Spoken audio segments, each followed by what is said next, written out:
Sí, es nuestro director coordinador. Muchas gracias, Paula, muchas gracias a esta junta tan importante como la de ASCUR. Lo habíamos hablado con Ricardo y con Paula, que queríamos estar, por supuesto, acá. Y el mensaje, básicamente, de nuestro líder Federico es ese. Federico cree profundamente en la educación.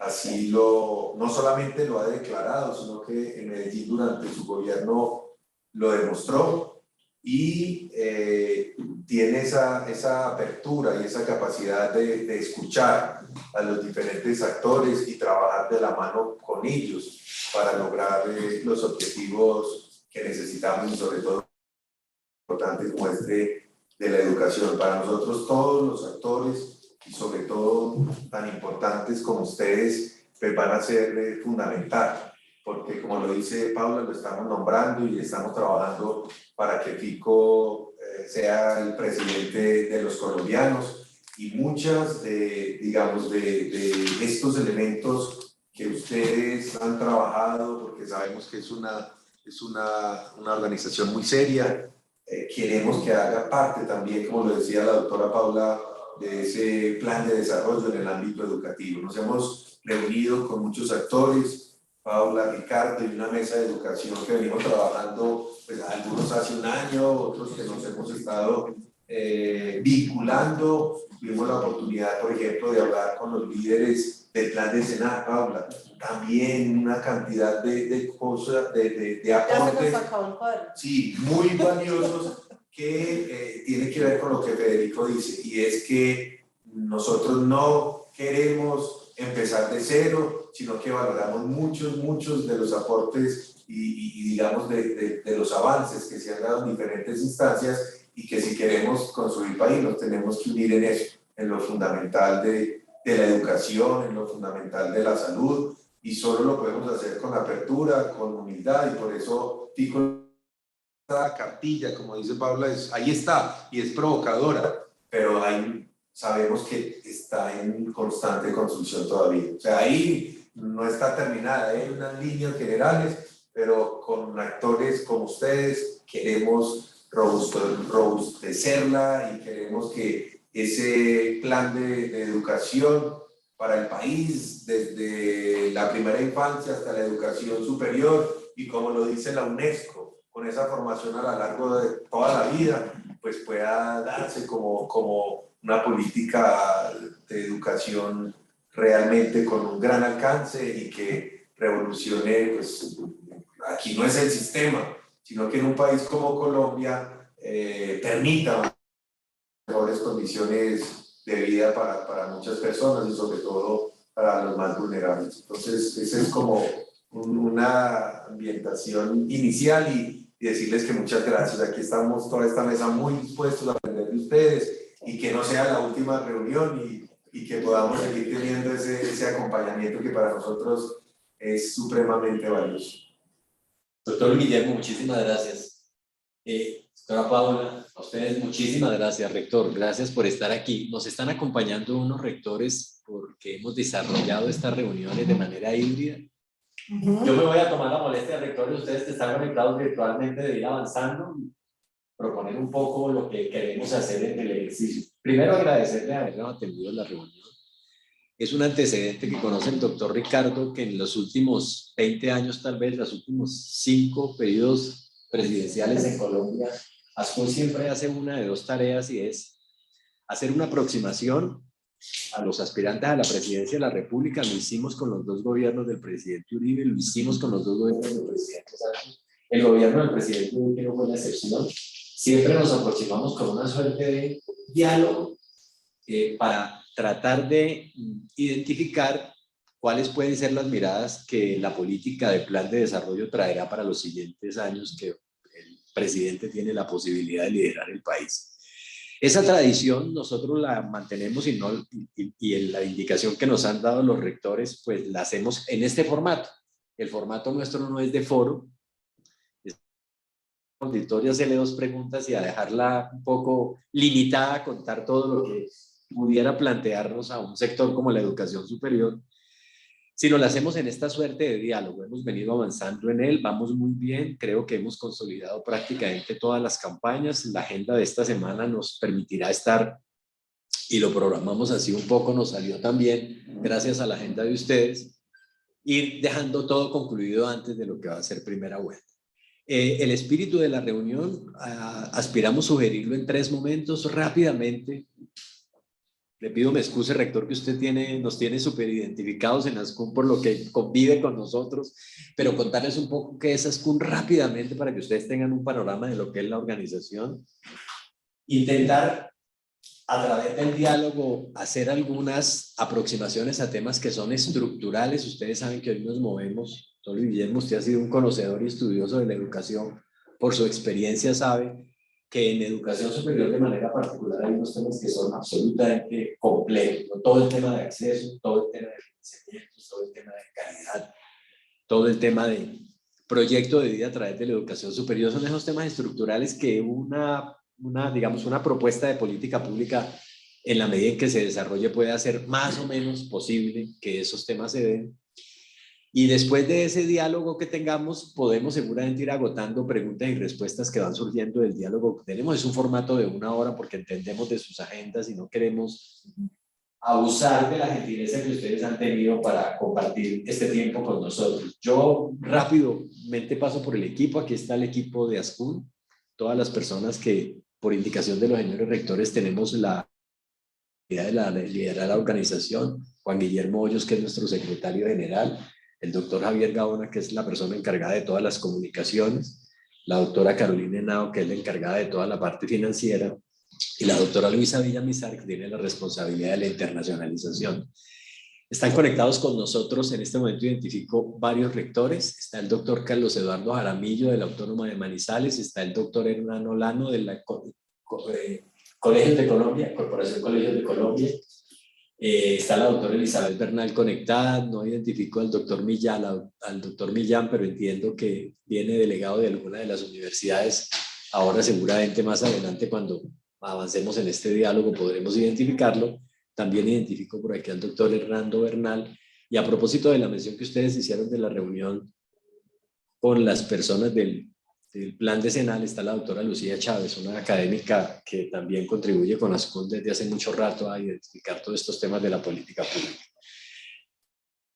Si les parece entonces una aproximación muy cercana, rector, excúseme, voy a repetir una cosa que usted tiene en su cabeza con lujo de detalles, pero contarles qué es ASCUN para ustedes que se aproximan a nosotros, pues que tienen la gentileza de atendernos a esta invitación.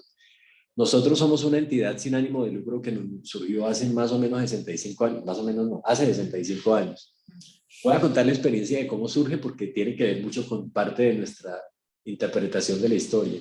Hubo un momento de la historia colombiana en la que la presidencia de Rojas Pinilla quiso poner un rector militar en la Universidad Nacional de Colombia. Ese hecho político generó que un grupo de rectores de universidades públicas y privadas tomaran la decisión de hacer una organización sin ánimo de lucro que defendiera fundamentalmente, que es como un pilar de defensa para nosotros en la organización.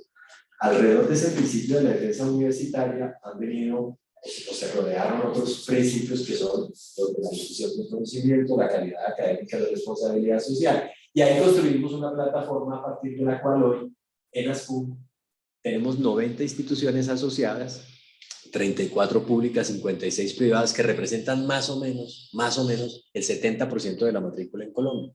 Estas 90 instituciones están distribuidas en unos 400, más de 400 municipios y tienen unas características particulares de trabajo. Nosotros entonces somos y hacemos a nombre de las universidades colombianas en el modelo que tiene Colombia de educación superior, que ustedes saben que a diferencia de muchos países, Colombia tiene un modelo en el que el servicio público de la educación superior es ofrecido por instituciones públicas y privadas. Colombia en ese modelo tiene más o menos unas 60 instituciones públicas y más o menos unas 230 a 240 instituciones privadas, y así es nuestro modelo. Y en eso pues la educación superior ha sido a través de la historia un actor que ha sido determinante para eso que debe cumplir la educación superior, que es un motor primero de movilización social y segundo, como instituciones de educación superior, ser una suerte de aportantes al desarrollo pues científico y de apuesta de país.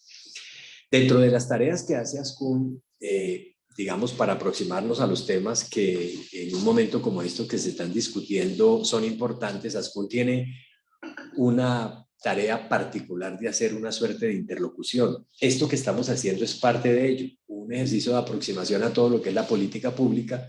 Nosotros somos, a nombre de las universidades, digamos como el primer frente de diálogo con los ministerios, el primer frente de diálogo con el gobierno nacional, el primer frente de aproximación de lo que es la agenda legislativa.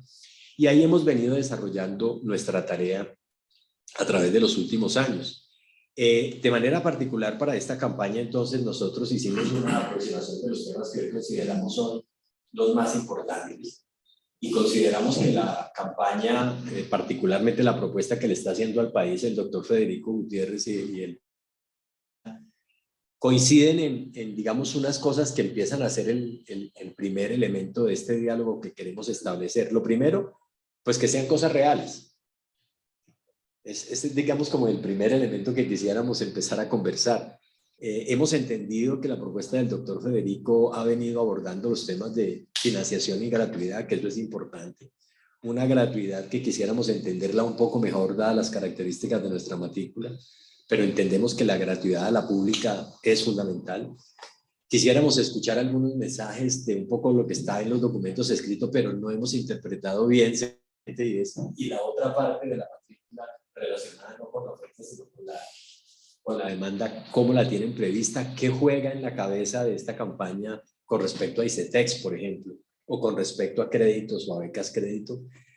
¿Qué están pensando en términos de ampliar esa base de cobertura? Pues estas cifras ustedes hoy sí que son expertos porque los temas de la campaña lo ponen a uno a revisar todos los días la cifra, pero si la población de educación superior entre 17 y 24 años está bordeando el número de personas, más o menos 5 millones de jóvenes, de los cuales 2.500.000 están hoy en la educación superior.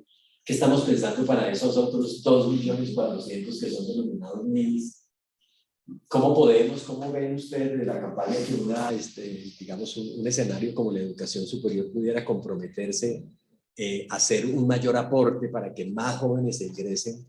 No a educación superior, todos en general, pero sí a una manera de proyecto de vida un poco distinto. Y un poco también cómo están viendo los escenarios de una mayor cobertura país que desconcentre la oferta de la educación superior en sus 10 o 12 capitales, que es donde está hoy concentrada y que le permita, digamos, a jóvenes en diferentes apuestas, en diferentes sitios del territorio nacional, acceder a una forma de educación terciaria, y la voy a denominar así. Doctor Luis Guillermo la tiene, seguramente plenamente. ¿Cómo está construido ese escenario para que nosotros pudiéramos también ayudar a resolver los temas de la ruralidad? Hemos leído los documentos, insisto, pero pues en este diálogo quisiéramos como que ustedes nos permitieran aproximarnos a él y si consideran útil, pues que pudiéramos seguramente en el momento en que la campaña está ahí, en el momento en que la campaña se desarrolle, poder, digamos, hacer alguna interpretación con algunos mensajes que pueden ser claros, entendiendo que esto, nosotros en la metodología que hemos aplicado tenemos 3 momentos. Esta aproximación con la campaña, un segundo momento sí los compromisos, el compromiso de que podamos, una vez logrado lo del 29 de mayo, sentarnos a dialogar con las comisiones de empalme, que es absolutamente estratégico, y ese diálogo con la comisión de empalme se materializa en una apuesta de lo que va a ser la política traducida en plan de desarrollo, que sería el paso siguiente. La invitación que nosotros muy gentilmente hacemos desde ASCUN es: permítanos de estas primeras aproximaciones en el diálogo, podernos aproximar a tener el compromiso de hacer ese diálogo con las comisiones de empalme, que para el caso de ASCUN en esta temporada y en este periodo que estamos transitando tiene una ampliación, ya no es solo la comisión de empalme con el Ministerio de Educación Nacional, sino ahora con el Ministerio de Ciencia y Tecnología, porque es que ahora esa dupla para nosotros en educación superior es determinante, y de poder lograr, digamos, ese compromiso de esa conversación que hagamos con los equipos de empalme, seguramente dejar previsto cómo podemos intervenir desde la asociación y de las universidades que representamos, un poco en la representación también de los rectores, que son los que gestionan las organizaciones, dejar formuladas las apuestas del plan de desarrollo. Nosotros quiero contarles que en la presidencia que está terminando de este país, logramos dejar, digamos, concertados con el gobierno actual unas cosas que hoy el país no sabemos por qué. Porque no aplaude con lujo de detalles, pero pues están allí. O sea, nosotros hablamos de temas de financiamiento. Creo que para nadie hoy en día en Colombia es ajeno que el gobierno que termina con los mayores índices de aporte alguno a la educación superior. Eso está ahí, las cifras están, los recursos que están disponibles y que se dispusieron en los presupuestos hablan del importante aporte que se hizo. Esa fue una de las líneas de trabajo. No se hizo porque Ascún lo propusiera, pero estuvo pues en parte de los 7, 8 puntos que logramos concretar con el gobierno actual. La línea de internacionalización y economía con destino, para mencionar algo que la doctora Luisa Villamizar lidera, es algo en lo que trabajamos profundamente. Hoy tenemos programas como Go Colombia, tenemos programas como tenemos en la elaboración de unas guías de internacionalización que ponen a Colombia como destino y le permiten hacer a través de la educación superior una posibilidad de internacionalización mayor. Todos los temas de calidad de este gobierno, nosotros propusimos desde Ascún esos temas y avanzaron de manera significativa. Insisto, no es porque Ascún lo dijera, sino porque coincidimos en esos temas. Y así muchos otros. Creemos que entonces, para no pasar por cada uno de los temas, si logramos hacer unos diálogos con los equipos de empalme y logramos dejar algunas formulaciones en el plan de desarrollo, que es lo que finalmente se puede hacer, podríamos seguramente tener un sector de la educación superior a través de la propuesta que hace el doctor Federico, pues bastante ajustada a los requerimientos del país y ajustada a las necesidades de la sociedad y de la población. Entonces, no sé, yo hago muy rápidamente eso. Quisiéramos también, con esos compromisos, dejar algunos insumos que pueden ser útiles para este momento del tránsito que se tiene y lo que viene. Nosotros acabamos de hacer un estudio que las universidades nos pidieron liderar, que es digamos, como el último estado del arte de la financiación de la educación superior en Colombia. Esta fue una tarea que nos pusieron los rectores del país y tenemos ese documento, lo mostramos ahorita en marzo, se los vamos a entregar para que seguramente en el momento de traducir esto, más allá del escenario de la campaña y ya en los temas duros, fuertes de la formulación del plan, puedan ser tenidos en cuenta. Ese es un documento que les entregaremos. También acabamos de hacer, en alianza con dos investigadores que son muy reconocidos a nivel internacional, que es el doctor Yamin Salmi y la doctora Marta Laverde, en una alianza con nuestra coordinadora académica, la doctora, una caracterización del impacto de las políticas de equidad en Colombia. Este es de la educación superior, para la educación superior en Colombia. Este documento se acaba de presentar a propósito de la Conferencia Mundial de Educación Superior que terminó, liderada por la UNESCO el viernes pasado. Y también les vamos a entregar algún otro material que puede ser muy, digamos, indicativo para lo que viene, todos los temas, algunas referencias sobre temas de internacionalización y una mirada del cuerpo rectoral de los asuntos, de cómo ven la educación superior frente a las nuevas tensiones y perspectivas que ha dejado, pues primero el COVID y ahora pues este segundo momento de conflicto internacional que nos tiene a todos con la dificultad de atender lo urgente y un poco dejando... Entonces, yo hago como esa introducción, eso somos. Si ustedes tuvieran alguna pregunta de manera particular en lo que queremos abordar, se los agradeceríamos. Intentamos avanzar más que otra cosa, un diálogo, pero sí quisiéramos, digamos, para volver a las primeras palabras pronunciadas esta mañana, lo que nos interesa mucho es, lo hemos leído en los documentos, pero este tema de la gratuidad en la educación para apoyar la matrícula de la pública y estos asuntos relacionados con las posibilidades de acceso a través de la demanda, pues cómo lo está imaginando la campaña y cómo pudiéramos nosotros desde la organización seguramente tener alguna suerte de aporte en el imaginario de cosas que se pueden hacer. Yo creo que podríamos partir por ahí, doctor Guillermo, doctora Paula, rector, Mariana. Si a ustedes les parece, y bueno, vamos dándole esa que pueda ser así en principio, esa es la SCUR y eso es a lo que queremos invitarlos. Muchísimas gracias. qué montón de tareas mientras que ustedes comen. Mire, ayer que estaba oyendo yo de tantos, ya oye unos debates, entrevistas. Ayer estaba reoyendo una entrevista de Felipe con Yamil. Y entonces era sobre el tema de qué hacer con los bienes, que de dónde iba a salir el presupuesto. Una de los, digamos, de los temas de preocupación de él, o de los temas en que he insistido, es que hay que desinvertir en ese montón de bienes de la mafia que tiene ya acumulados el gobierno de una manera ridícula. Y a mí le decía, pero ¿por qué usted? Esto todo el mundo lo ha propuesto y no lo ha hecho. Dice, no, lo que han propuesto es que vamos a administrar. Yo lo que voy a hacer es vender, liquidar y tomar de esos bienes para invertir en lo que hace falta, en unos temas de subsidios, al anciano mayor y demás, pero también en educación superior, que es una de sus grandes metas y de sus, digamos, de sus grandes retos, en general, educación.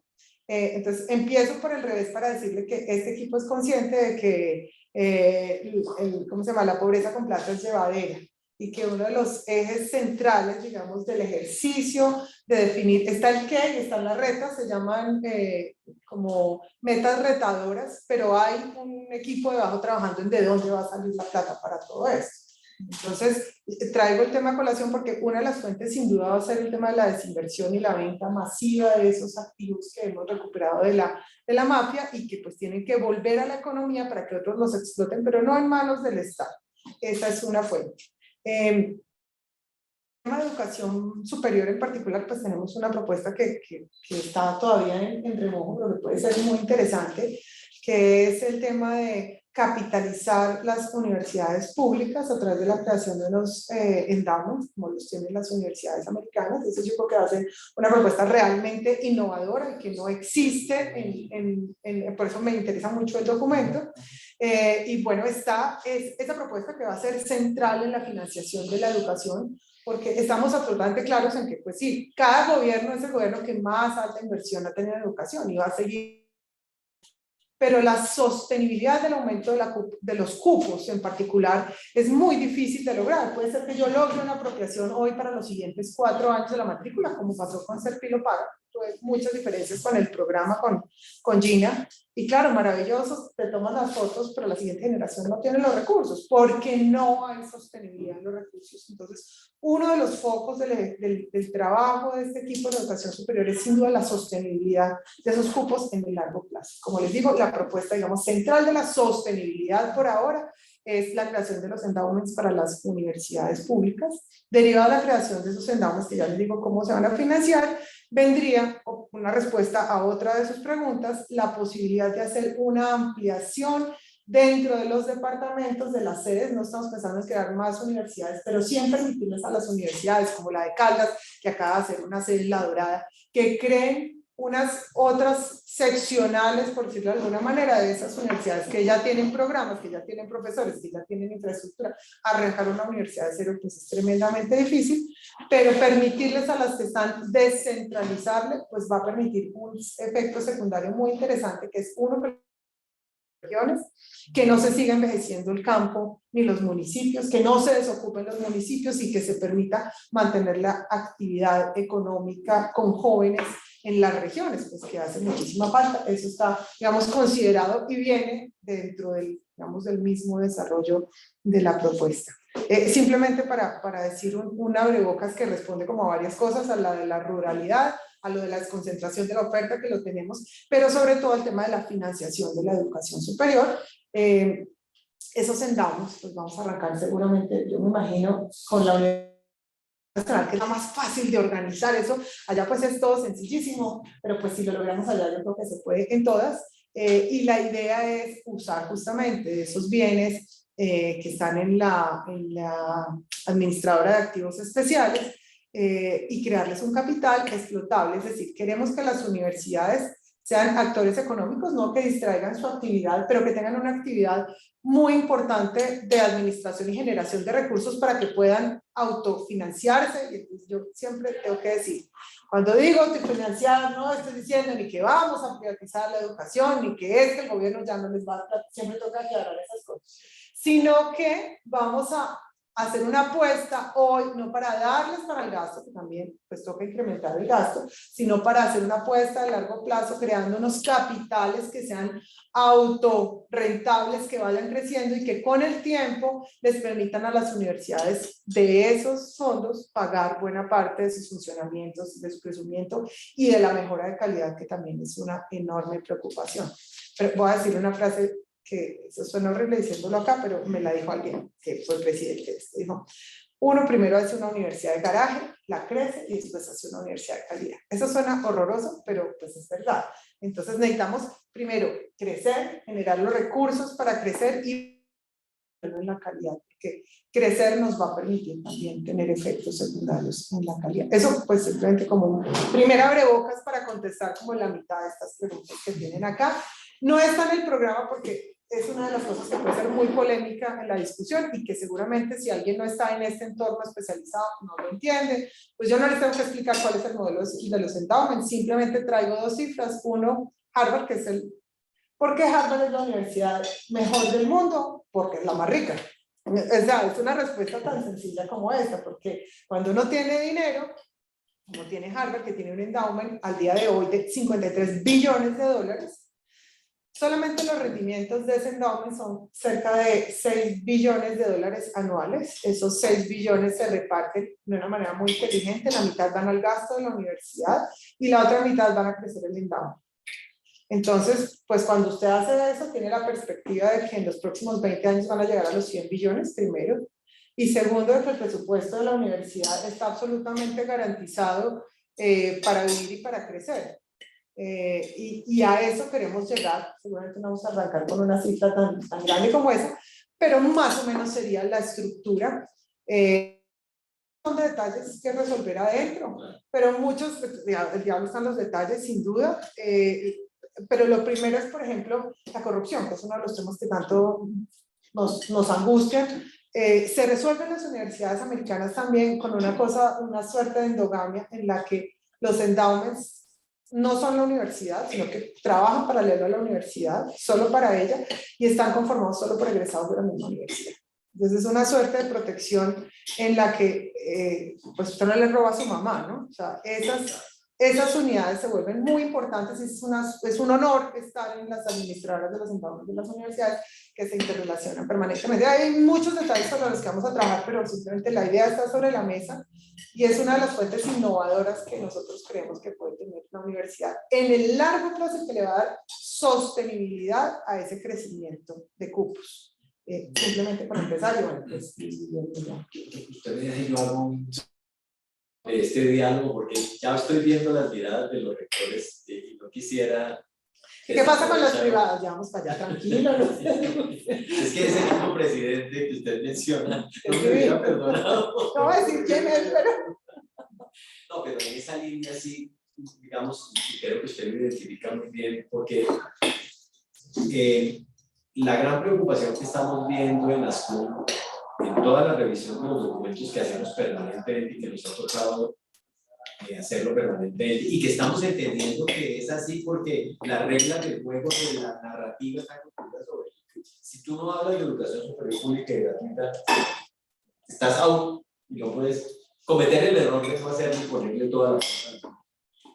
Pero se nos están quedando muy en el aire los temas de la demanda. Y con algunas, digamos, aproximaciones concretas. Nos preocupa mucho es porque hay también una suerte de imaginario en el que, si bien es cierto, el 90% de los estudiantes, que es la mitad de la población colombiana, hoy estamos más o menos en el 51% por el tema de la matrícula cero, va a las instituciones públicas, y eso corresponde al 90% de los estratos 1, 2 y 3 fundamentalmente. En las privadas, ese 49%, hay un imaginario de que es estrato 4 y 5. Y resulta de que los estudios que nosotros en las SCUM hemos hecho sí que nos han reflejado una realidad que para nosotros ha sido sorpresiva, y es que el 75% de esos estudiantes son estrato 1, 2 y 3. Entonces uno dice, le queda una gran inquietud a uno y solo en un escenario de estos de diálogo, no en un debate, porque en un debate usted habla de la ciudad de Le van a dar la plata a los ricos. Sí, no, no, Ya, no. pero en este escenario, que es otro escenario, si pudiésemos, digamos, darle una pincelada al asunto, para tratar de entender un poco, digamos, la comprensión del problema y para tratar también de imaginar que estos largo millón de estudiantes que están en la privada pueden tener un horizonte de posibilidad con lo que viene, porque la propuesta del imaginario es: viene educación gratuita para todos.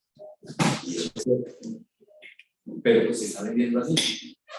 Entonces nos interesa mucho esa narrativa, ayudar a ajustarla y a precisar, pues para la claridad de quienes nos pregunten y con quienes nos relacionamos, tener la certeza de que ese asunto está. Hago esa intervención muy rápida porque sé que...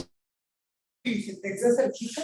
A mí me pasa que lo que está haciendo el ICETEX realmente es el camino, es decir, ellos van en el buen camino en el que había que arrancar. ¿Qué le falta al avance de esa oferta que está haciendo el ICETEX, o los cambios de cambio de tasas, cambio de plazos, cambio de condiciones para pago atados al ingreso? ¿Qué ven ustedes ahí que todavía le está haciendo falta a ese avance? Pues el solo hecho de su pregunta ya me da tranquilidad. Porque que ustedes consideren el ICETEX como un aliado estratégico para nosotros muy importante para el sector, para el país. O sea, es una institución que ha tomado años construir con todos sus efectos, pero muy importante. Creo que nosotros estamos absolutamente seguros que el ICETEX tendrá que seguir haciendo el aporte que históricamente han venido haciendo por más de 70 años. 5 millones de personas graduadas en la educación superior a través de los en estos 70 años no es un ejercicio accidental, es un ejercicio que ha demostrado que tiene una lógica de coherencia de resolver el asunto de la educación superior. Creo que los ajustes que se le hicieron y se le están haciendo al ICETEX eran necesarios, van por la vía correcta. Creemos entonces que el solo hecho de la pregunta, doctora Paula, de entender al ICETEX como un actor y no de entrada plantear que el ICETEX hay que hacer una suerte de borrón y cuenta nueva, ¿no? Nos parece supremamente preocupante cuando se plantea. Por eso, oírla preguntar, pues solo tiene una respuesta de parte nuestra, y seguramente ahora más adelante, cuando los rectores que están aquí nos escuchan. A propósito, hermana Elizabeth, bienvenida. Nos permite decir que es, y ahora esta última reforma del crédito contingente al ingreso va a ser una cosa que el próximo gobierno va a poder materializar, y con ello va a garantizar algo que es sostenibilidad del ejercicio. Pero creemos que es necesario también otras fórmulas. Fíjense ustedes, por ejemplo, que hoy en Colombia, lo sabe rector usted que les toca lidiar, es más fácil conseguir crédito para una motocicleta que para invertir en un programa de educación superior, porque no hay un crédito especial para la educación en Colombia. Esas serían apuestas que estarían ahí pensadas para que en esa posibilidad de concurrencia que tenemos desde la Constitución, de que la educación superior es un deber del Estado y es un derecho que tiene la sociedad, pueda materializarse a través de unos créditos especiales. Pero la línea de nosotros con ICETEX es absolutamente coherente. Creo que ASCUN ha sido un, digamos, actor importante en plantearle al ICETEX sus defectos. Ha contribuido en las maneras de cómo desde el ICETEX, desde ASCUN hemos hecho los llamados de atención para corregir lo que el ICETEX en algún momento ha podido de alguna manera desafortunadamente plantear, que no le han sido favorables en su imagen, pero también creemos que es un actor que necesita estar apoyando este tema del crédito educativo como un mecanismo de acceso a la educación superior. Esa es mi primera reacción, pero yo me metí ahí atravesado bien. Para agregar algo sobre los planteamientos de la doctora Paula y algunas de las preguntas, es que para Federico hay dos temas con la financiación que le preocupan mucho. El primero, en todo el proceso de formación de básica, primaria, secundaria y media, y es que aproximadamente el 90% de los recursos que, como ustedes decían, se han ido incrementando durante los últimos años, básicamente van a funcionamiento.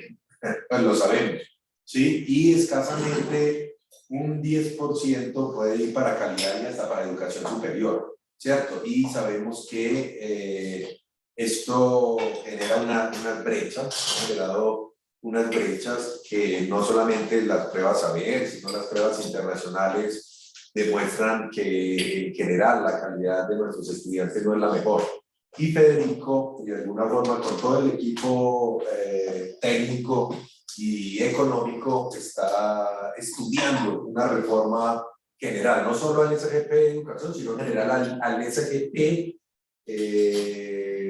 del país, y que esa reforma del SGP, un porcentaje de ese dinero pueda venir a educación y principalmente a los temas calidad y educación superior, ¿cierto? Lo estamos estudiando, nos gustaría también poderlo trabajar y socializar con las personas expertas del equipo de School, porque sí es algo que consideramos que es necesario. Eso es como lo primero. Lo segundo, lo del ICETEX, yo creo que va por el camino, como usted decía, doctor, correcto. Han hecho cosas muy interesantes y no se puede minimizar lo que ha significado el ICETEX para tantos millones de colombianos. Es más, si uno ve los porcentajes, hay un gran porcentaje de los chicos que tienen algún crédito que es condonable en el ICETEX y que a veces la gente no se da cuenta de eso, y que es un porcentaje mayor que a veces que los que pagan, porque yo los tengo en mi universidad que es privada, y estos chicos, muchos de ellos solo con su trabajo social, finalmente pueden tener esa condonación del crédito. Entonces yo creo que ese es un instrumento muy importante, el ICETEX, y que Federico y que este equipo respeta, valora, pero sabemos que hay que continuar en esa línea de irlo fortaleciendo. Federico lo ha señalado, revisión no solamente de tasas, una posibilidad también de una suerte de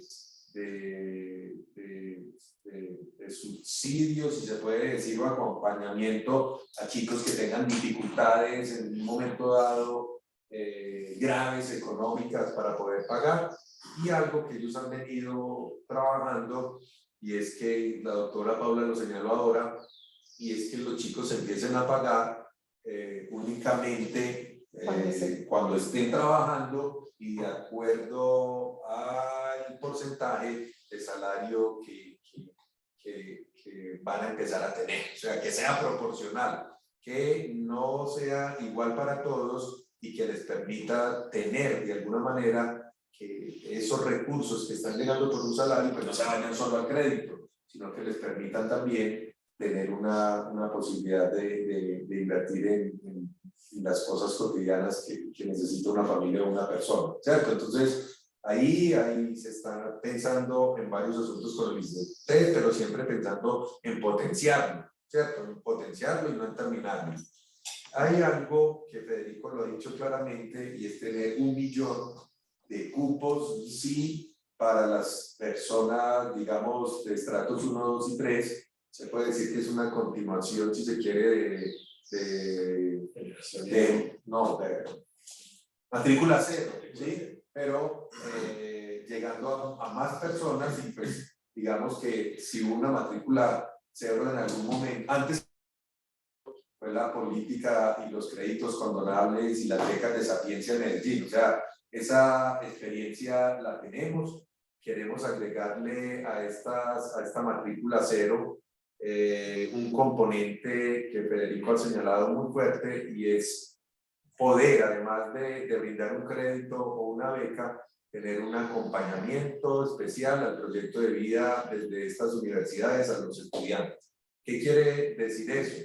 Que todas las universidades tengan en esta línea de matrícula cero un programa muy fuerte de permanencia, ¿sí? O sea, nos interesa es que estos chicos que lleguen lo aprovechen, no se vayan, y tenga cada universidad que tenga estos estudiantes un acompañamiento muy especial para ellos, ¿sí? Y en algunos, digamos, en algunos casos específicos donde los chicos tengan más limitaciones desde el ámbito social y económico, Federico ha hablado también de potenciar una especie de apoyo con estas universidades aliadas, para alimentación de algunos chicos. Nos pasaba mucho en Medellín, tenían los chicos su beca, pero si no se alimentaban, si no tenían la posibilidad de una fotocopia para sus documentos, o muchas veces para un transporte, se perdía todo el esfuerzo que hacíamos. Entonces a eso se le va a poner una mirada especial trabajando de la mano de estos aliados, y ojalá que ustedes ahí también nos pudieran ayudar con experiencias exitosas. Nosotros lo hicimos muy bien, por ejemplo, en el ITN y en el Colegio Mayor de Antioquia, que son aliados de la alcaldía, y se les exigía muchísimo a ellos, a los rectores y a toda bienestar y a los sistemas de permanencia que nos acompañaran no solamente a los estudiantes, sino a las familias. Funcionó bastante bien y yo creo que es un paso muy grande que queremos dar. Otro, y es que Federico no piensa únicamente, digamos, en términos de simplemente de los estudiantes que vayan a instituciones oficiales, ¿cierto?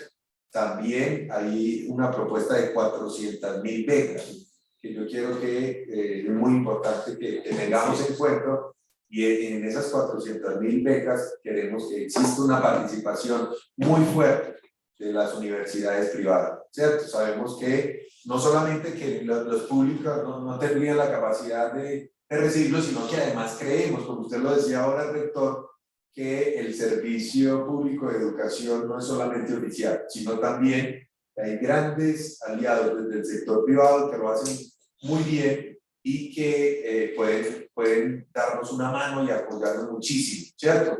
También quisiéramos, y ojalá que eso sea uno de los temas de discusión, lo hemos discutido con algunos rectores de Medellín y algunos de Bogotá, y es que nosotros creemos que si vamos a trabajar en equipo con las universidades privadas, yo no, como decía ahora la doctora Paula, yo no creo que en estas becas en el sector privado todo lo tenga que asumir el Estado. O sea, también vamos a pedir que pensemos qué más puede aportar la universidad privada, ¿cierto?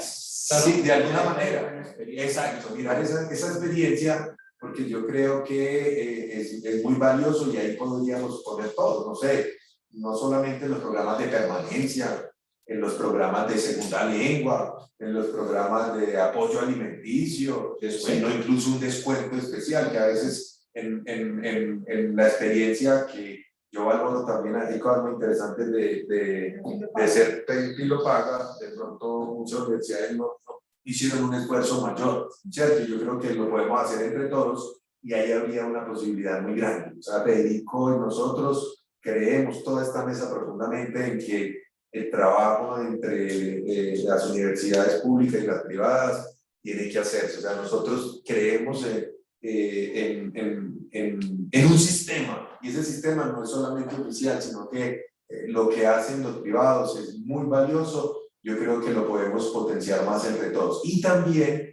se habla ahí Paola ya ha dado algunas líneas de poder pensar en un fondo, ¿cierto? También lo mencionamos nosotros, un fondo que se pueda capitalizar y también, ¿por qué no?, donde muchos chicos, y esa es una de las preocupaciones, que no están pasando hoy a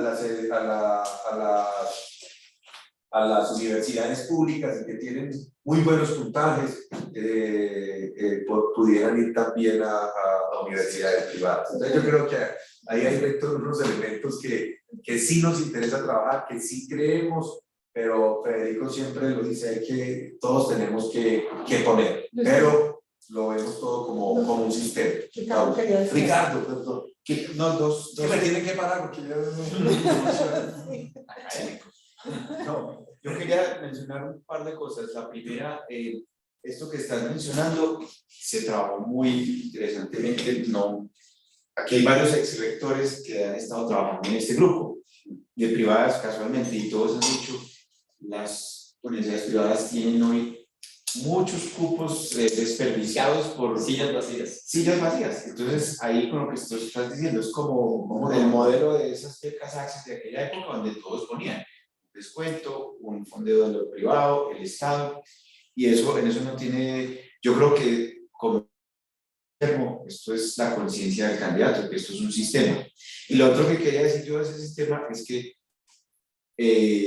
si algo hay garantía con FICO es que hay una capacidad de concertación. O sea, no va a haber, ya viste aquí el tono, Luis Guillermo, no habría una imposición, no, es una concertación y una capacidad de diálogo. Y lo último que quería decir, que sí creo que nos falta a todos pensar, porque todos estamos en estas 10 ciudades importantes de Colombia, principales, tenemos, y yo sé que Fico lo tiene muy claro, que pensar en el otro país. En estos días estuvo la Comisión de Paz de la Cámara de Representantes en Arauca. Vaya, hable con alguien que haya estado en esa región en estos días, para hablar de lo peor, pero hay otra estadística que salió el sábado, que yo no sabía, perdón, el día de la afrocolonialidad. La estadística es, de cada 10 personas afro, solo hay el 30% que solo tienen primaria, ¿sí? Y como quien dice, el 70% de los afros no tienen pobreza. Entonces yo creo que ahí hay que pensar, Paula y Guillermo, cómo llevar el sistema educativo, no solo universidades, a esas zonas. Estamos hablando de Chocó, Urabá, Cauca, Tumaco, cómo llevar a esas zonas oportunidades de 1,5 millones, 2 millones para carreras técnicas tecnológicas, desde una experiencia que ya existe en Colombia, que fue Universidad del Campo, que nació en Caldas, pero ahí va a tocar un esfuerzo, cómo hacer que la gente termine su bachillerato y su primaria siquiera. Que ahí necesitamos ser más flexibles y dejar de separar la universidad de la educación básica y media, y cómo las mismas privadas pueden contribuir con política y fondos del Estado. Yo quería decir algo más, dos cosas. Uno, que digamos, en el equipo hemos usado una cosa, y es que la estructura de universidades públicas del país es patrimonio del país también. O sea, hay una comprensión absoluta perdón, las universidades privadas es patrimonio del país, igual que es el de las públicas. O sea, hay una capacidad. Usted mañana no pone una cosa en la Plaza de Bolívar y dice aquí, pues bueno, hay locos, ¿no? En Venezuela pasó y eso es un desastre. La caída de la calidad en Venezuela es porque el día que las universidades públicas se pararon frente a Chávez y le dijeron no, él dijo, pues entonces yo monto mis propias universidades, y empezó a montar una suerte de universidades en almacenes, en depósitos, en garajes, y pues hoy están como están. Aquí estamos absolutamente claros que las universidades privadas representan parte del patrimonio que hemos construido entre todos, y así, digamos, se ha considerado entre el programa. La segunda cosa que quería decir es sobre el ICETEX, que es una institución bien interesante, como estábamos diciendo. Yo creo que una de las cosas en donde el ICETEX cerró el camino fue en algunos de los planes estratégicos, para unos 8 años. Hicieron un plan estratégico, siempre los planes estratégicos se equivocan. O sea, pues hay que contratar consultores cada 4 años, hay que darles de comer, porque eso es muy importante, ir cambiando el rumbo cuando uno se equivoca. Le dijeron, ICETEX, esto es un banco, entonces tiene que comportarse como tal. E hicieron una reorganización que implicó que se comportaran como banco, que hicieran evaluaciones de riesgo como banco, que había algunas cosas que mejorar, y que empezaran a aplicar tasas y rendimientos y demás como banco. Y ahí, pues definitivamente erraron el camino, que creo que afortunadamente, digamos, han venido en reversa y han venido enderezándose. Entonces, consideran una institución que no es un banco, sino que es un instituto, además que se llama así, financiero, sería, por ejemplo, el tema de subsidio de tasas, porque sin duda, claro, estamos convencidos de que la educación pública tiene que tener matriculación y demás, pero los subsidios de la tasa son mejores que el regalo de la matrícula. Porque al final, y esos subsidios de la tasa además podrían ser hasta completamente subsidiados para personas que no tienen ninguna posibilidad de pagarlo, y tiene un sentido, y es que estamos absolutamente conscientes en este equipo y el candidato que la educación es el mejor instrumento para la redistribución del ingreso de un país, y ese, digamos, es como el eje principal de todo lo que se está proponiendo. Por eso cuando la gente dice, pero bueno, ya el no nos da nada, pues no necesito. ¿Para qué me van a pagar en el colegio de mis hijos si yo lo puedo pagar? Ese es el esquema en el cual el país utiliza los recursos que recauda de distintas fuentes para justamente hacer ese crecimiento. Y bueno, pues creo que el tema de ICETEX coincidimos en que es un instrumento y que tiene muchísimo potencial y tiene muchas otras cosas en las que pues, se ha puesto sobre la mesa que hay que hacer, todo eso hay que hacer, hay que digitalizar, incluso ¿cómo se llama? Descentralizar, exacto, y esa descentralización necesita montar oficinas en todas partes, pero sí a través de la digitalización permitir que el muchacho que está en el Chocó, en un pueblo apartado, no tenga que venir con 1.000.000 de hojas, sino que suba toda su documentación online y le podamos aprobar un crédito, y además no tiene que ir a nada distinto porque es que eso está inventado, eso ya se ha hecho en otras entidades del Estado. Yo estuve, bueno, yo estoy la mitad en la Cámara, la otra mitad en bancas, entonces este tema entiendo algo. Hicimos el primer crédito completamente digital en el Fondo Nacional del Ahorro, donde usted con y crédito educativo, más mi obsesión, y quedó montado lastimosamente. La señora que llegó del banquero, más crédito Sí, sí, lo de contar. Después de haber hecho el crédito educativo, mira, hicimos una prueba y aprobamos 100 créditos en 24 horas. Eso fue detalle mundial. Récord mundial. Y después de que yo salí, al día siguiente la señora dijo, ¿por qué prestamos plata? Si es que no vamos a perder plata, esa gente, sus estudiantes no pagan y lo desmontaron, es una pena. Pero bueno, esto es simplemente para decir que en el ICETEX, pues claro que hay muchísimos retos, pero que digamos que los dos retos fundamentales son poner los subsidios donde tienen que estar, y está la consideración de la tasa, y usted puede hacer lo que quiera con ellos, en los que la institución se sostenga, porque es una institución del gobierno que no está dada para dar utilidades, sino para generar bienestar y redistribuir riqueza. Y la segunda, que tiene un reto monumental en servicio, pero que hay un montón de herramientas que ya están, como la digitalización, que permitan que el ICETEX, si estamos diciendo las universidades llegan al Cauca, el ICETEX tiene que llegar al Cauca, para poder convertirse en una herramienta de soporte a las universidades. Y pues más o menos en ese modo se está mirando. Y no hay que hacer otra, ¿no? Qué horror, volver a empezar, es muy difícil siempre. Es como cuando uno se quiere divorciar, todo el mundo dice, ay, ya no me lo aguanto, me voy. Cuando usted sale y dice, estaba menos horrible que tenía. Sí, está este diálogo con ustedes y un poco advirtiendo para los que, por favor, quieran hacer alguna pregunta. Rápidamente hemos cruzado de los 6 temas que teníamos en cabeza, tal vez hemos pasado por unos 3 o 4. Hemos hablado de acceso, hemos hablado de financiación, hemos hablado dentro de financiación del papel del ICETEX, pero afortunadamente, con mucho agrado, hemos escuchado la posibilidad de que no solo es ICETEX, sino están dispuestos seguramente en la propuesta del doctor Gutiérrez unos fondos para que esto también pueda facilitar esa movilidad de jóvenes que no pudiendo entrar a la pública con la matrícula cero, lo puedan hacer en la privada. Hemos hablado tangencialmente de cómo empezar a ponerle el ojo a un tema que es absolutamente crítico en Colombia, que es el tema de la deserción, es el tema del abandono en educación superior. Eso es supremamente grave. Y estaríamos incursionando, rectores que nos acompañan, rectoras que nos acompañan, si ustedes quisieran una pregunta, quedaría para provocar la intervención de ustedes, aunque quedo atento si alguien quisiera intervenir, por favor me lo indica y le abrimos el espacio para pasarnos al otro pedacito de conectores. Ya tenemos entonces cuál es la mirada muy detallada de financiación, acceso, un poco la posibilidad de la permanencia, pero el gran problema de los muchos que tiene Colombia es que la posibilidad de que el joven una vez haga su tránsito de la educación superior al mercado laboral está siendo bastante complejo.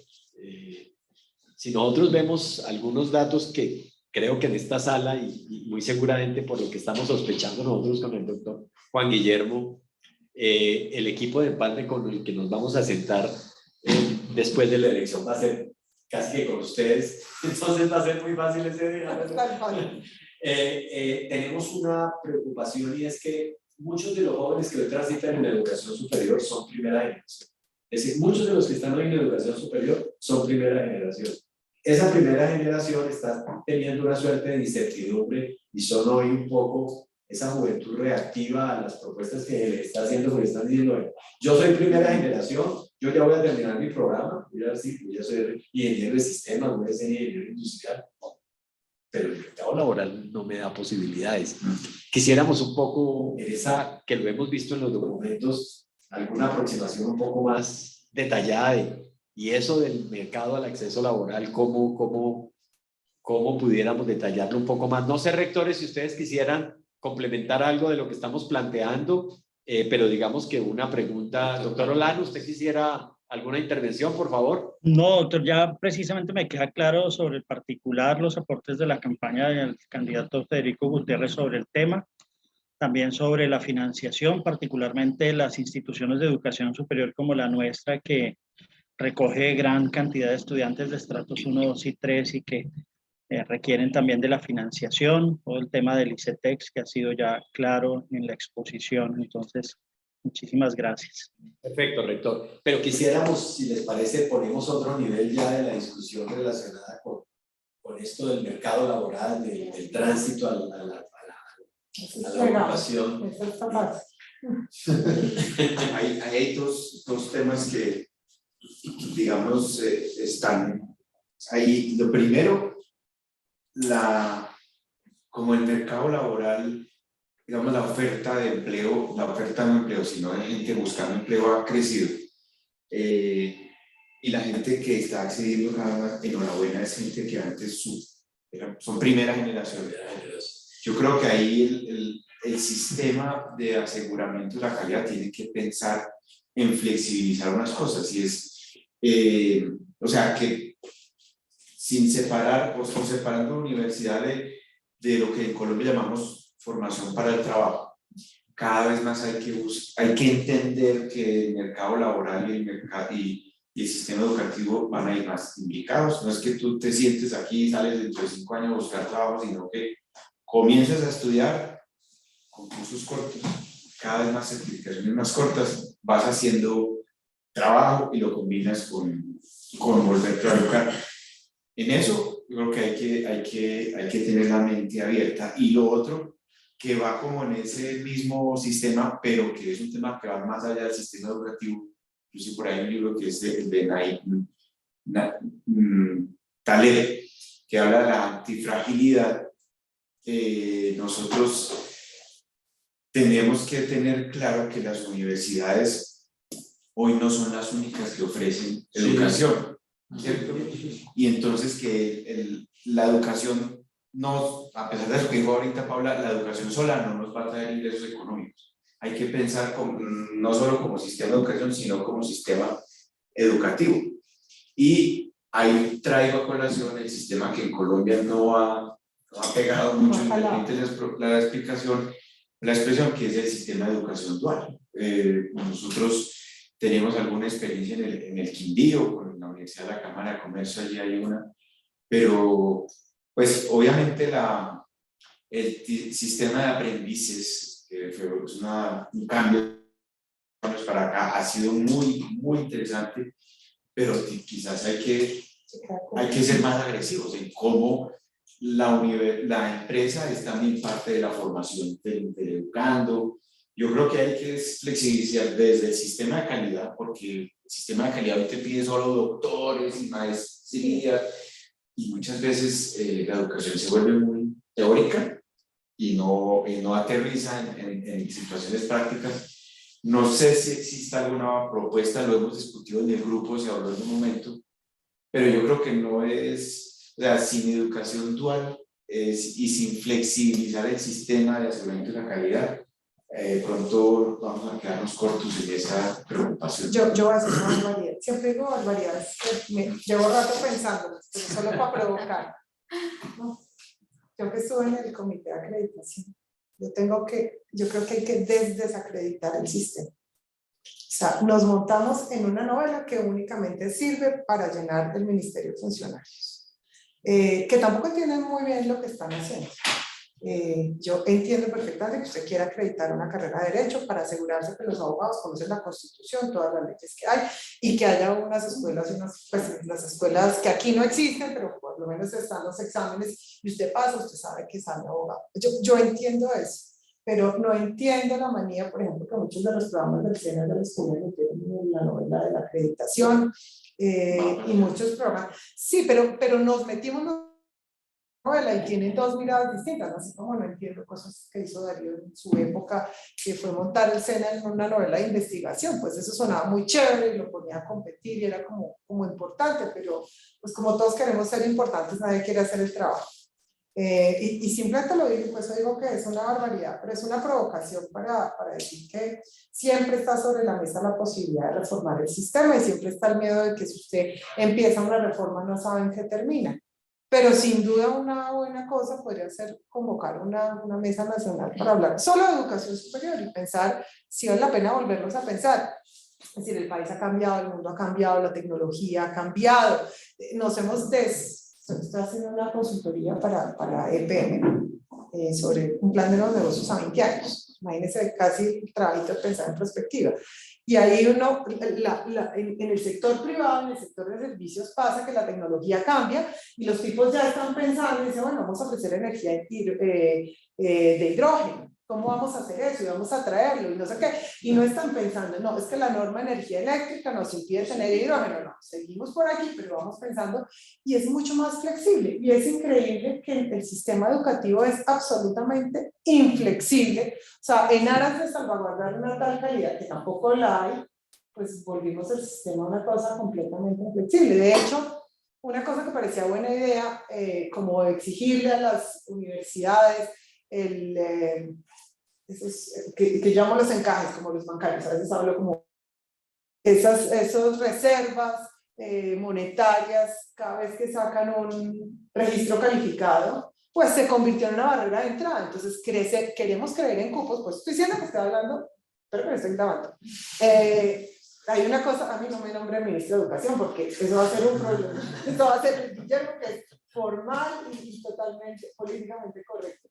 Pero no, digamos, lo digo, es en función de, hay cosas sobre las que de verdad hay que hablar. Entonces, no, muy bien, tenemos eso, y las universidades con un montón de dinero ya metido en unas fiducias que no le agregan valor a la educación, y un montón de gente que puede ser interesante, una cámara de comercio, un grupo empresarial, unos que quieren montar una universidad, pero tenemos unas barreras de entrada que impiden el crecimiento de cupos. Entonces, bueno, estoy planteando temas que sé los planteo por la pregunta que usted hace de qué pasa con el modelo de laboral. Yo estoy segura que si usted le dice, me invento un grupo que me encanta, que es el de los confeccionistas antioqueños. Son los berracos, son capaces de exportar, de hacer no sé qué.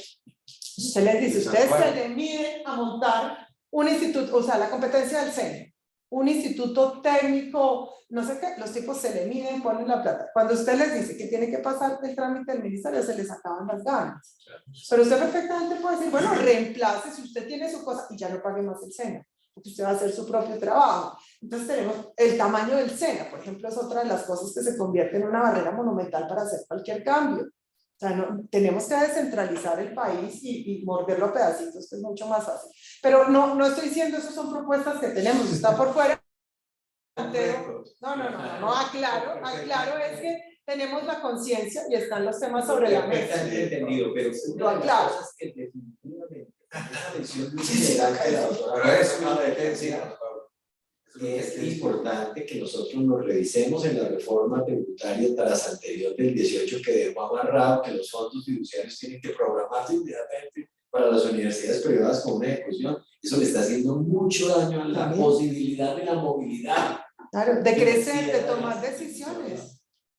Yo les quería pedir un favor, nos hemos pasado 8 minutos de lo que teníamos previsto, si les parece vamos redondeando un poco el espacio que ustedes nos han concedido y quisiera plantear, no sé si alguien quisiera hacer una pregunta, pero quisiera poner sobre la mesa 2 nuevos temas que nos parecen a nosotros supremamente... Pero antes de eso, para dar algún concepto sobre lo que han trabajado Pablo y Ricardo también, y es que hay varias formas de promover la articulación, por supuesto, entre la universidad y el mundo laboral. Hay varias formas. Por ejemplo, hemos pensado también en ese sistema de las 400.000 becas y también del otro millón, es que también las universidades establezcan un vínculo, digamos, con muchos de los actores del sector productivo para que lo que estén trabajando en sus currículos y en sus programas tengan pertinencia. Entonces, por ejemplo, en Medellín lo hicimos con las 3 universidades municipales, y es que además de las becas, teníamos una mesa entre el sector público, privado y universidades. Entonces, una cantidad de las becas, no solamente profesionales, sino técnicas, tecnológicas y también en formación para el trabajo y talento humano, que también desarrollamos un plan específico para eso, tenían que ver con esa, digamos, no que la universidad tuviera que conseguirle trabajo, pero sí que tuviera ese diálogo con el sector productivo y que permitiera establecer no solamente una mesa, sino algo que llamamos mentorías empresariales. Entonces, muchos de los chicos que estudiaban las tecnologías en las instituciones de educación superior o en las IES de Medellín, que fueron 21.000 becas, tenían la posibilidad de, antes de empezar muchos, desde los colegios, hacíamos eso con las medias técnicas, y otros cuando empezaban tenían la posibilidad de tener mentorías con directores de las empresas, conocían las líneas de las empresas, las visitaban, y había un diálogo ahí muy importante que permitía generar esos vínculos desde antes de terminar. Cuando estos chicos muchas veces terminaban, pues ya tenían mucho, conocían, habían visitado la empresa, y algunos inmediatamente compromiso con los empresarios es que los vincularan al mundo laboral. Ese ejercicio fue muy interesante. Hay que pensarlo pues a nivel de Colombia, pero lo tenemos, incluso está planteado ahí, hablamos lo que señalaba Ricardo en el documento, de generar esas sinergias para fortalecer la educación dual y también esas mentorías con el sector productivo. Y también una de las maneras de buscar pertinencia es también en las becas, que sea sobre los programas de psicología en Puerto Berrío, que pasa mucho. Entonces, lleva una cantidad de programas que los quema en 3 años y después ya no es ni pertinente y hay como 1000 muchachos y no tienen dónde colocarlos. Exacto. Entonces, también que una parte de esas becas y esos créditos sean, digamos, pensados y focalizados en asuntos estratégicos que necesite el país o la región, ¿cierto? Yo creo que ahí hay un terreno importante para poder trabajar, y como les decía, ya hay universidades en Colombia y yo creo que varias de ASCUR que tienen que pensar, también lo señalaba Ricardo, tienen que pensar en que no solamente son programas profesionales. Soy la UPB de Medellín y varias universidades en Bogotá tienen sus programas muy pertinentes de técnicos y tecnológicos, luego con las ingenierías. Y en la UPB, por ejemplo, lo está trabajando con el empresariado de Antioquia, lo está trabajando con las cajas de compensación, y ellos mismos están patrocinando este tipo de estudios que son totalmente pertinentes con lo que necesita la región. Entonces yo creo que esa es otra de las cosas, y lo de certificaciones. O sea, y en certificaciones también tienen que avanzar las universidades, no solamente los centros técnicos y tecnológicos, porque de alguna manera la posibilidad de formar de una manera, entre comillas, rápida, digamos, esas necesidades que ellos tienen y que a veces las universidades no son capaces de suplir. Entonces yo creo que ahí nosotros tenemos también unas ideas muy importantes para desarrollar, ojalá también de la mano de ustedes.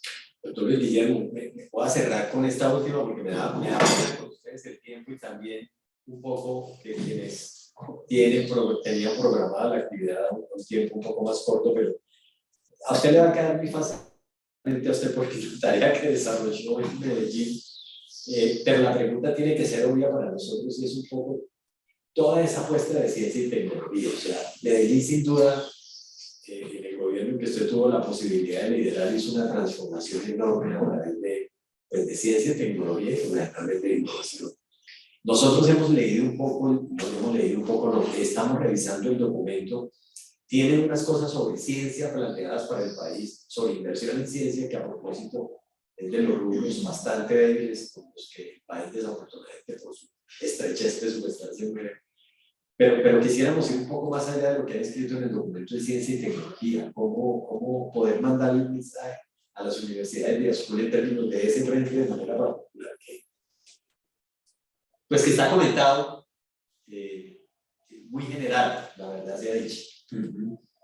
Yo creo, rector, que es importante, yo no sé si ya salió oficialmente, pero digamos que lo que nosotros tocamos en ciencia y tecnología es un poco tangencial, lo metimos ahí en el don, pero se está trabajando muy fuerte desde, por supuesto articulado con nosotros, desde otra mesa técnica que articula, exacto, no solamente académicos colombianos, sino también científicos y diferentes actores. Para iniciar, yo creo que está en lo que planteamos que, claro, no se abre. Yo creo que una de las formas de comprometerse en procesos de desarrollo científico-tecnológico es aumentando el presupuesto, ¿cierto? Eso es lo primero, o sea, Medellín fue la primera, por eso pudimos pudimos tener ese primer centro de la tercera revolución industrial,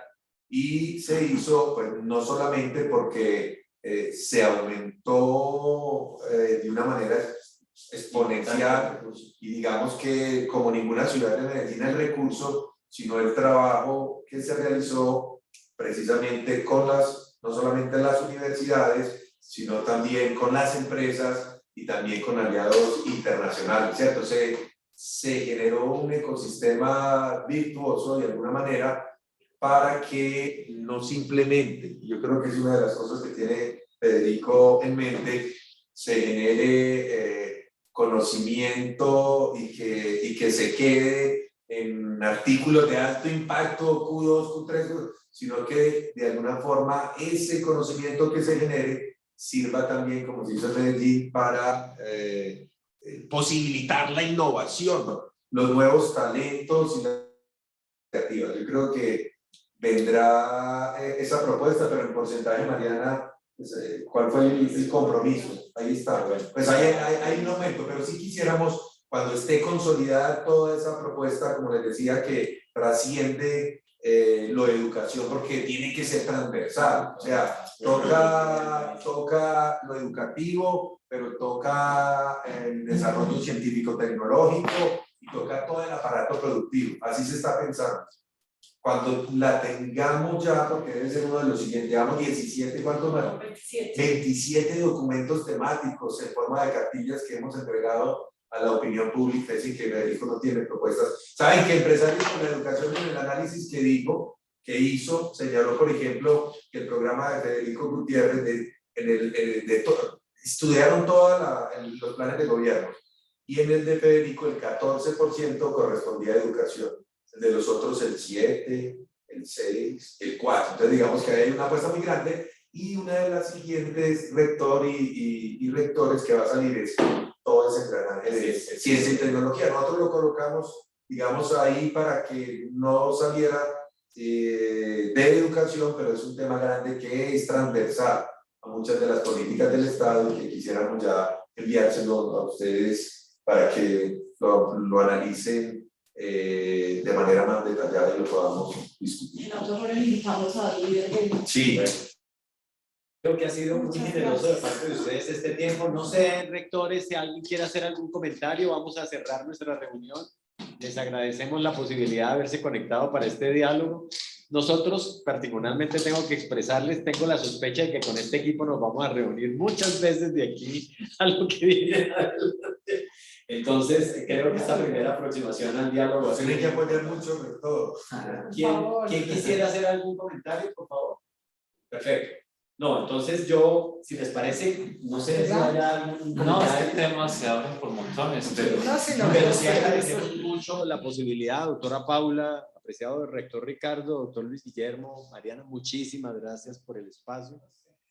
Creo que lo fundamental para nosotros es poderles entonces hoy, a la luz de la conversación, le vas diciendo por favor Valentina, que esté pendiente. Les entregamos estos documentos, que lo que queremos es que sigan de aporte. Este es el estudio de financiamiento, el estudio de equidad, algún estudio que hemos hecho sobre internacionalización de la educación. No se les olvide que en algunos países la educación aporta al Producto Interno Bruto cuando se deja combustible. Eso es un ejemplo y nosotros debemos aprovechar eso. Chile es un país que tiene una gran experiencia en eso y en otros países, de todos ustedes eso saben más que cualquiera de nosotros. Pero sí, de esta primera conversación, garantizarnos la posibilidad de que podamos conversar en esa segunda conversación post-elección, para que pudiéramos sentarnos con el equipo de padres, seguramente ya con rectores y eso es mucho más activo de construcción para que pudiéramos dejar formuladas ya las líneas concretas de lo que el plan de desarrollo nos puede dejar y bueno, reiterarle el agradecimiento. Entonces, gracias. El mensaje. Muchísimas gracias. Al doctor Federico. Construir, sobre lo construido. De acuerdo. Y les dejamos también la inquietud desde ASCUN, que sabemos lo juiciosos que han sido todos estos temas. No sé si tienen en mente ya alguna propuesta de reforma en el ámbito educativo, educación superior, que deba ir, digamos, pensada para cuando Federico sea el presidente y que podamos llevarla a un proyecto de ley o algo. Quiero también que queden con esa inquietud. Así está asumido el doctora Paula Ricardo, así de claro. Es importante. Pues si se da cuenta, allí en la parte financiera no hay artículos redactados, que ese es un nivel posterior, pero es una mirada desde el punto de vista financiero que duele mucho. Pero por supuesto, desde algo que se ha tocado ahorita aquí, que es cómo las universidades no son ahora los únicos oferentes, esa es una lista. Cómo se empieza a acudir a las microcredenciales, a las microcertificaciones, pero cómo a la vez, dentro de toda la innovación que se requiere, en últimas va un asunto muy pragmático, muy tangible, que pero soliciten el registro calificado y con toda la agilidad se lo vamos a viabilizar en 3 años. Entonces uno piensa, no, pero pues es que entonces uno dice, y empieza uno a hablar de la... Y el otro tema de acreditación de calidad. Uno dice, ¿cómo puede ser que después de unos esfuerzos titánicos de las instituciones por adquirir la acreditación de alta calidad institucional, pero tienen que ir a hacer la misma fila que se demora 3 años, 4 años, pero por el otro lado me dicen, pero sea pertinente, pero dialogue con la empresa, pero además innove. No, y sea flexible, vaya cambiando el currículum. Claro, cambia el currículum porque es que además cada 3 años las habilidades, todas las cosas, pero presentan una solicitud y termina siendo en un trámite y todo ese soñar de país termina sometido a un trámite. Entonces, si quiere, piensen en desregular las cosas que hay que desregular. Hay una mayoría de edad que se alcanza. Exacto. ¿Que para qué te dan la acreditación? Si no es para tener entonces, una digamos, por ahí los rectores sí nos han señalado algunos caminos que no están en el nivel de artículo, pero que precisamente se puedan convertir en artículo y que efectivamente, ese es un ejemplo. Cuando usted tiene una institución con la acreditación de alta calidad, ¿qué significa eso más allá de tener un sellito al lado del nombre? Eso significa que usted tiene la capacidad de decir, este programa lo modifico, este lo monto. Muchos dolores con eso. Claro, por supuesto. Eso se puede hacer. Yo sé que ¿Les parece? Apreciada rectora, rectores, equipo, muchísimas gracias. Rectores. Quedamos pendientes, muchas gracias. Perfecto, muchísimas gracias para todos los asistentes. Hermana Elizabeth, muchas gracias. Me la tomo con la gorra de Tiki. A ustedes muchísimas gracias, un abrazo. Ricardo,